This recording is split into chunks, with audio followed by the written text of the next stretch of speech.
Wow. Kailan ba matatapos tong pandemya? Leche, nagulat ako. Hello everyone, it's me, Luigi! I'm here, and welcome to another episode of Nasaan ba ang pera ko? Kung saan ako bumibili ng mga bagay-bagay at ire-review ko, paano ko siya gamitin, and ang ire-review ko ngayon ay mechanical keyboard. Gusto mo yung sinabi ko na parang wala sa title? Hello and welcome to Luigi's Storytime. Hi guys and welcome to my story time. O diba, may dalawang content sa isang content. Or dalawa nga lang ba? Parang mali naman na nag-long sleeves ako. Para akong pugot lang na ulo dito. Ayan o. Lately, sobrang nahihirapan ako matulog. As in, mga siguro 3 or 4 na ako nakakatulog. Yung nagpapatulog sa akin ngayon ay TikTok. And dahil sa TikTok kung bakit ako napabili ng mechanical keyboard bigla, ito yung nakita kong TikTok. Oh, hi, sweetheart. What are you doing here? It's lunchtime. Would I mind if you sat in here for lunch? Honey, of course I wouldn't mind. Take a seat. What is that? What I'm doing. How's he What is that? Dahil dun sa keyboard niya, ayun na, nag-search na ako sa Google. Best mechanical keyboards, bibilhin ko ba talaga to, how to earn money, holding hands.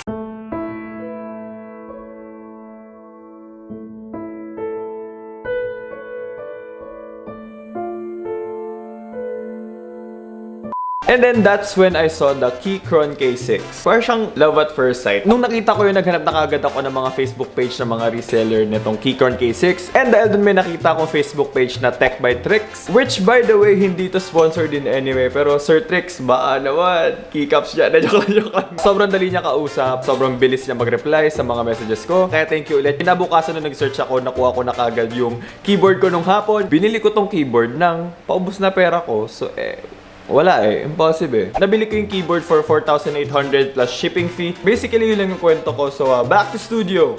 Ito yung KEYCHRON K6. Ayan yung box niya. Ayan.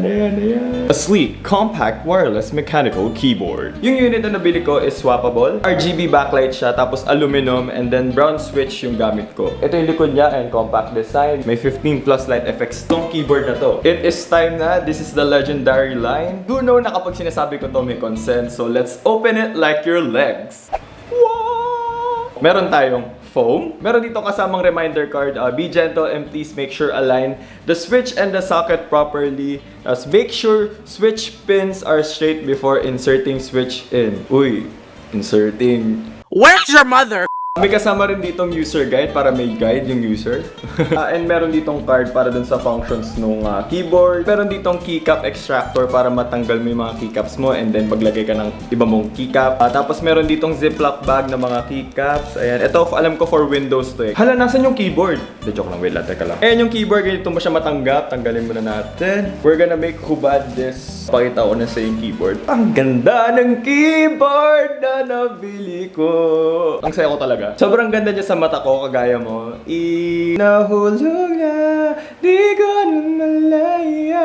Nabanggit ko kanina na aluminum yung nabili ko. Ito yung part na aluminum. Hindi ko kung may maaano nyo. Pero ayun nga, may plastic kasi na version. Tapos sa gilid niya nandyan yung Type-C. Tapos yung switch for Mac or Windows. Tapos nandito yung switch for off, Bluetooth, or wired. May kasama rin palang cable to and USB Type-C. Tapos ito yung usual na USB. Paparinig ko na sa inyo yung tunog ng keyboard habang nagtatype.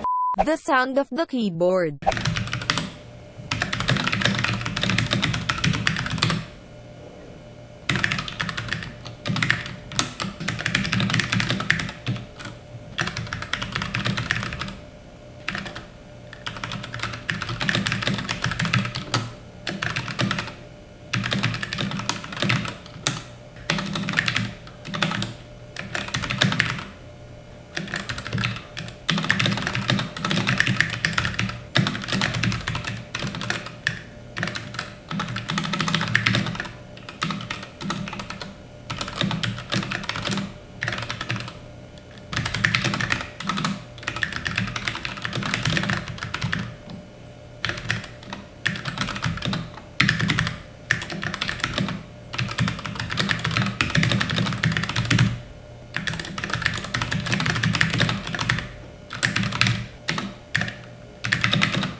The kulay of the keyboard.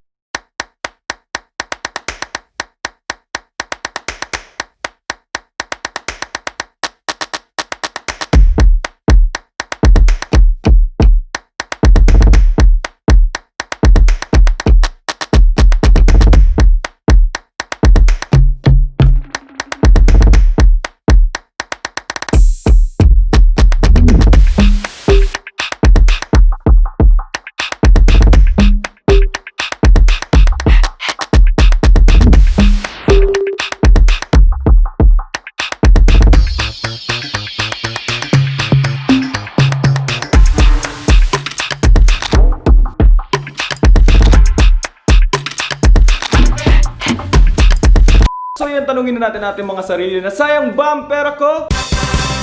Ang sagot ko dyan, hindi, kasi ngayon gamit na gamit siya, parati ko siyang ginagamit, sobrang napadali yung buhay ko. Itong mechanical keyboard, isa talaga to sa mga bagay na akala ko hindi ko kailangan until na bumili ako. Sobrang, wow, the productivity, it just changed, you know. So if nagka-budget ka and gusto bumili ng mechanical keyboard, isama mo to sa mga choices mo kasi I recommend itong KEYCHRON K6.